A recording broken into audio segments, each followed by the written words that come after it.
Hi, this is Chad Sakonchik from Pervasive Data Solutions, and I'm going to show you uh, basically a demo org that I've created and imported a bunch of QuickBooks information into so you can actually demo what QuickBooks information looks like within Salesforce when using our product.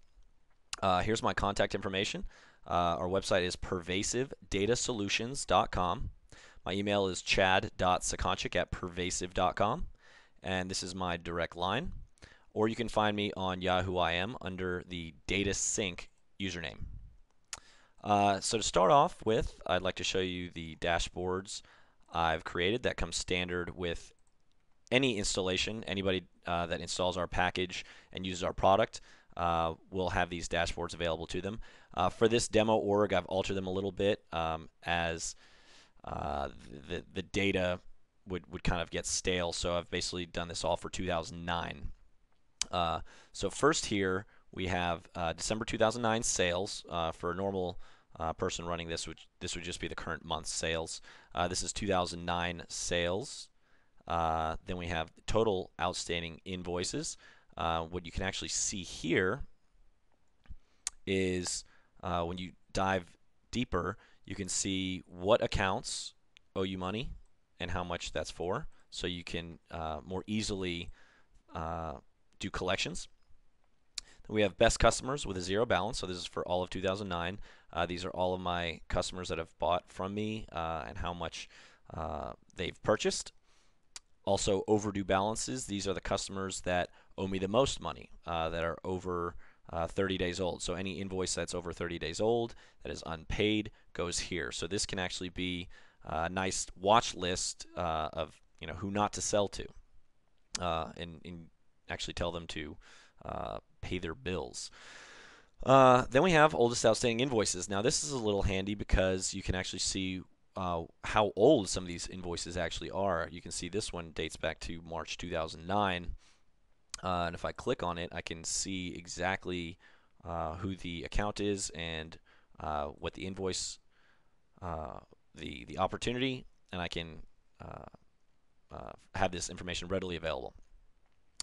So now that we've seen the dashboards, let's actually look at what the opportunities look like in Salesforce. As you can see, I've also made some views. This does not come standard when you install the package. It's just something I did on my own for this demo. So you can basically show potential customers that because this data is available in Salesforce, that they can do some creative stuff with it. All I did was take one of our custom fields, QB transaction type equals invoice, and that's it. So if I go to QuickBooks invoices, I can do that for sales orders or sales receipts as well. I can see all of my invoices. So if I actually dive into one of these, I can actually see all of the QuickBooks information that is on the actual invoice in QuickBooks. So I can actually see that this has been paid. I can see the total amount. I can see the transaction type and the transaction number. I can see the billing address and the shipping address and all this other good stuff that QuickBooks actually generates when we pull back up into Salesforce. Then you can also tie that to the account and see the account information. We can see the current balance is 0 for this customer. If they have a sales rep, this is actually a QuickBooks feature that now they're using Salesforce isn't really necessary. Total amount of close-on opportunities that they have, and some other information. As you can also see, we have the QuickBooks billing address and shipping address. You'll notice that we actually don't populate the native billing and shipping address, and this is actually a QuickBooks limitation. Whereas here in Salesforce, we have the street, city, state, zip, and country all separated into separate fields. For some reason or another, QuickBooks actually just puts it into one block of text, and it looks exactly like this. So we actually can't parse it out and populate these native fields. So it's a little bit of a limitation, but then again, we do have all of this actual QuickBooks data in Salesforce for brand new Salesforce customers, so that's helpful as well. So we've seen opportunities and we've seen accounts. We can also see is contacts from QuickBooks. So Michael Dell is the primary contact in the Dell account. This is a custom field of ours, primary contact. You can have as many contacts as you want under an account.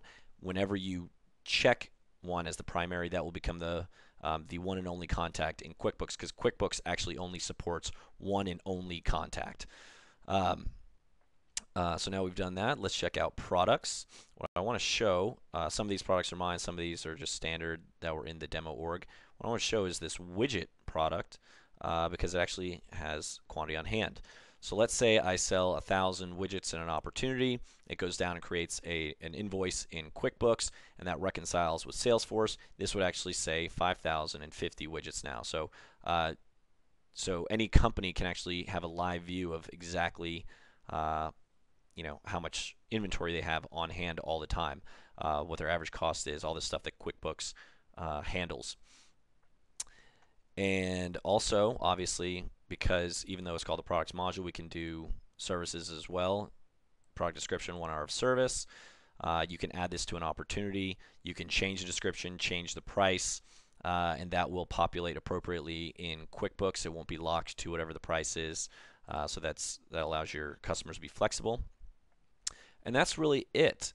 If you have any questions, you can contact me with this information that I have here.